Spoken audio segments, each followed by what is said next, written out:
தாயின் சக்தி வாய்ந்த சத்திய வாக்கு இது. என் தங்கமே, நீ எப்போதோ செய்த கர்ம வினையை இப்போது அனுபவிக்கின்றாய். அதை விரைவில் நீ தீர்க்கப் போகிறாய். ஆனால் இப்போது நீ செய்யாத ஒரு தவறுக்கு உனக்கு யார் சாபம் விட்டாலும் அந்த பாவம் அவர்களுக்கே சேரும். அது போன்ற நிகழ்வுகள் நடந்தால் நீ கலங்காதே. உனக்கு உண்மையான உறவாக நான் உன் இறுதி வரை இருப்பேன். உன்னை எதுவும் பாதிக்காது. நீ மனதின் ஆரோக்கியத்தை கவனமாக பார்த்துக்கொள். துஷ்டர்களிடம் வாதாடாதே. எதையும் நிரூபிக்க நீ முயற்சி செய்யாதே. கொஞ்சம் பொறுமையாக மட்டும் இரு. என்னை எவன் மிகவும் விரும்புகிறானோ அவன் எப்போதும் என்னை காண்கின்றான். என்னை விட்டு நீங்கினால் இவ்வுலகமே அவனுக்கு சூனியமாக தோன்றுகிறது. என் கதைகளை தவிர பிறவற்றை அவன் கூறுவது இல்லை. இடையறாது என்னையே தியானித்து என் நாமத்தையே ஜெபம் செய்கின்றான். முழுமையாக தன்னை என்னிடம் சமர்ப்பித்து என்னையே எப்போதும் அவன் நினைவில் கொண்டு இருக்கிறானோ அவனுக்கு நான் கடன்பட்டதாக உணர்கின்றேன். அவனுக்கு விடுதலை அளித்து என் கடனை தீர்ப்பேன். என்னை நினைத்து எனக்காக ஏங்குபவனையும் எதையும் முதலில் என்னை நினைக்காமல் உண்ணாதவன் பாலும் நான் சார்ந்திருக்கின்றேன். என்னிடம் வருபவன் ஆறானது கடலோடு ஒன்றாவது போல என்னோடு இரண்டர கலக்கின்றான். பெருமையையும் அகங்காரத்தையும் விட்டொழித்துவிட்டு எல்லளவும் அவற்றின் அடையாளம் கூட இல்லாதபடி விலக்கி உங்கள் இதயத்தை அமர்ந்து கொண்டு இருக்கிற என்னிடம் உன்னை பூரணமாக சமர்ப்பித்துவிடு. நீங்கள் தொலை தூரமோ எங்கெங்கேயோ என்னை தேடிக்கொண்டு போக வேண்டாம். உன் இதயத்தில் உனக்கு அருகிலேயே நான் எப்போதும் வசித்து கொண்டு இருக்கிறேன். நீ இருந்த இடத்திலிருந்து என்னை தியானித்து வா. எனக்கு பூஜை எப்படி செய்ய வேண்டும், எப்போது செய்ய வேண்டும், எங்கே செய்ய வேண்டும் என்ற ஆலோசனைகளுக்கு இடம் கொடுக்காதே. உன் இதயம் எனக்காக எங்கு ஏங்குகிறதோ அங்கு நானும் இருப்பேன். என் வாழ்வில் என்ன நடக்கப் போகிறதோ அது நடக்கட்டும். ஆனால் அது என் அன்னையின் விருப்பப்படியே நடக்கும் என்ற திடமான சங்கல்பத்தை நீ ஏற்றுக்கொண்டு இரு. வேண்டுவதோ வேண்டாததோ, சுகமோ துக்கமோ, அமிர்தமோ விஷமோ, இந்த இரட்டை சூழல்கள் நாம் சேர்த்த வினைகளுக்கு ஏற்றவாறு வெள்ளம் போல நம்மை நோக்கி பாய்கின்றது. அவற்றை கண்டு சிரிக்கவும் கூடாது, அழவும் கூடாது. அதை பொறுத்து கொண்டு சகித்து கொள்ளத்தான் வேண்டும். எப்பொழுதும் என்னையே நீ தியானம் செய். உன் பாரம் சுமப்பவளான உன் அன்னையிடம் உன் முழு பாரத்தையும் சமர்ப்பித்துவிடு. நீ என் பேரில் உன் பளுவை சுமத்தினால் நான் நிச்சயமாக அதை தாங்குவேன் என் குழந்தையே. என் வாக்கு வெறும் சொற்கள் அல்ல, பிரம்மதேவன் எழுதும் தலையெழுத்திற்கு சமம். மனிதனுடைய கர்ம வினையின் பலன்களையும் தடுத்து நிறுத்தும் சக்தி வாய்ந்தவை. என் தங்கமே, நான் உன்னை சோதிப்பேனே தவிர நிச்சயமாக கைவிட மாட்டேன். என்னிடம் அனைத்தையும் விட்டுவிடு. நீ நிம்மதியாக இரு. மற்றதை உன் அன்னையான நான் பார்த்து கொள்கிறேன் குழந்தையே. நீ கேட்டதையெல்லாம் உன் அன்னை கொடுப்பேன் என்று நம்பிக்கையோடு ஒரு முறை என் பெயரை உச்சரி. அது போதும் உனக்கு. உன் வீட்டில் ஒரு மழலை சத்தம் கேட்க வேண்டி நீ பிரார்த்தனை செய்தும் அது தள்ளி போனதே என்று மனம் தளராதே. இந்த முறை உனக்கு நிச்சயம் கிடைக்கும். அதற்காக நீ மிக கடுமையான விரதம் எடுக்க வேண்டும் என்று நினைத்தாயல்லவா? ஆனால் நீ அந்த அளவிற்கு கடுமையான விரதம் இருக்க வேண்டியது இல்லை. நீ எப்பொழுதும் போல என்னை சிரத்தையோடு வழிபட்டு வந்தாலே போதும். உனக்கு நிச்சயம் கிடைக்கும். உன் வீட்டில் உள்ளோருக்கு இப்போது ஆரோக்கிய முன்னேற்றம் உண்டாகும். எது நடந்தாலும் என்னை வணங்குவதையும் என் நாமத்தை சொல்வதையும் நிறுத்தாதே. இதுவே உனக்கு நான் வழங்கும் ஞானம். எதிர்மறை எண்ணங்கள் இன்றி மனதை மகிழ்ச்சியாக வைத்துக்கொண்டு நீ எடுக்கும் முயற்சிகள் அனைத்தும் நிச்சயம் வெற்றி பெறும். என் குழந்தையான உன்னை எல்லோரும் கைவிட்ட போதிலும் உன் அன்னையான நான் உன்னை என்றும் கைவிட மாட்டேன்.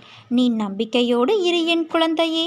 எனக்கு மட்டும் ஏன் புது புது பிரச்சனைகள் வந்து கொண்டே இருக்கிறது, என்னால் சமாளிக்க முடியவில்லையே என்று புலம்பாதே. பிரச்சனைகள், துயரங்கள், அதிகாரம் எதுவானாலும் அவை அனைத்தையும் கடந்து போகத்தான் வேண்டும். ஏனென்றால் இங்கு எதுவுமே நிரந்தரமல்ல. எதை பற்றியும் கவலை கொள்ளாதே. தீர்மானமாக உன் லட்சியத்தை மட்டுமே முன் வைத்துக்கொள். உலகில் ஏமாற்றங்களை சந்திக்காதவர்களே இருக்க முடியாது. ஏமாற்றமான சூழ்நிலைகளை அனுபவமாக எடுத்துக்கொள்ள வேண்டுமே தவிர வருத்தப்பட்டு கொண்டே இருந்தால் எதுவும் மாறாது. இனி எல்லாம் நல்லதாகவே நடக்கும் என்ற நம்பிக்கையோடும் பொறுப்போடும் சகிப்புத்தன்மையோடும் பொறுமையோடும் சுறுசுறுப்பான மனதோடும் உன் கடமைகளை செய். உன்னுடைய காரியம் நிச்சயம் கைகூடும். உன்னை வெற்றியின் பாதைக்கு கைப்பிடித்து அழைத்து செல்லவே உன்னை இவ்வாறு நான் பணிகின்றேன். உனக்கு எல்லா சூழ்நிலைகளிலும் நான் துணை நிற்பேன் என் தங்கமே. அன்பு குழந்தையே, நீ இழந்ததையெல்லாம் மீண்டும் பெறப்போகிறாய். தைரியமாக இரு, ஜெயிக்கப் போகிறாய். உன்னை வெறுத்து ஒதுக்கியவர்கள் உன்னை தேடி வருவார்கள்.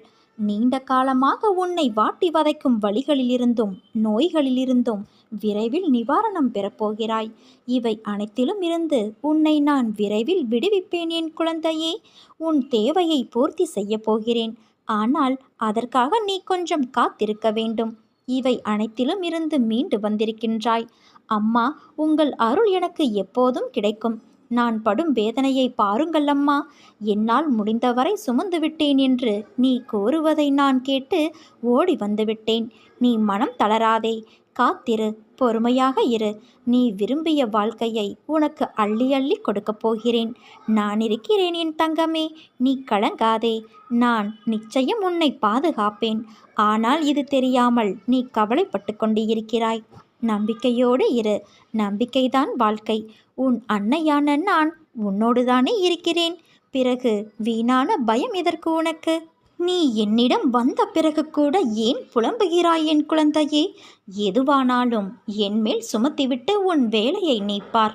அதுக்கு மேல் உன் அன்னையான நான் பார்த்து கொள்கிறேன். தலைக்கு வந்தது தலைப்பாகையோடு போனது என்று சொல்வது போல உனக்கு வந்த சில துன்பங்களிலிருந்து உன்னை நான் காப்பாற்றிவிட்டேன். இனி அது உன் வாழ்வில் மீண்டும் நடக்காது. உன்னை எப்போதும் காப்பாற்றி வருவது நானே.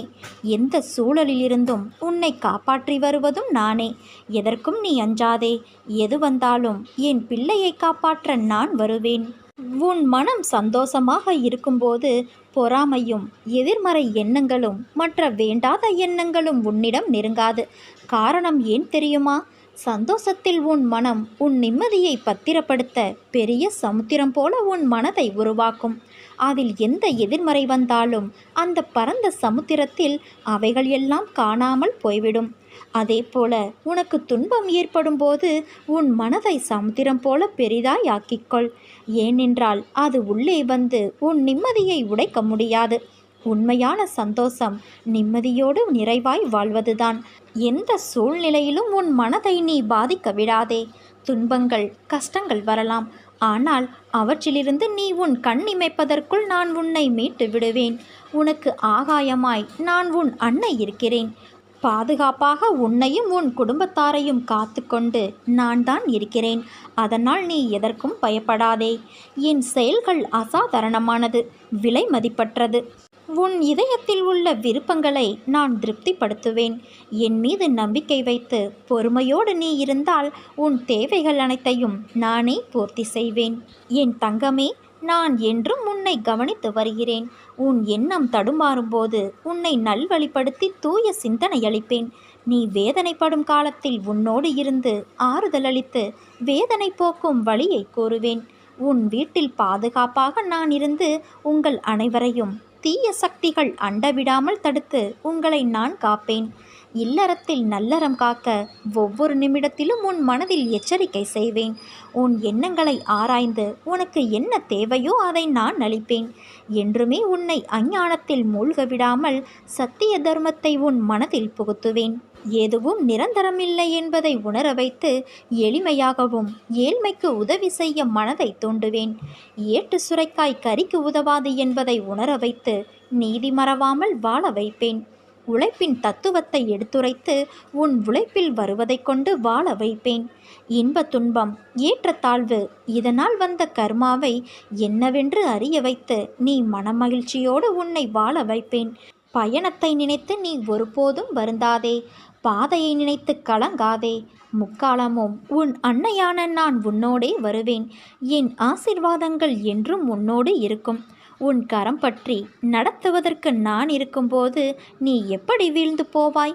உன்னுடைய வாழ்க்கை சக்கரத்தை சுழற்றுபவள் நான்.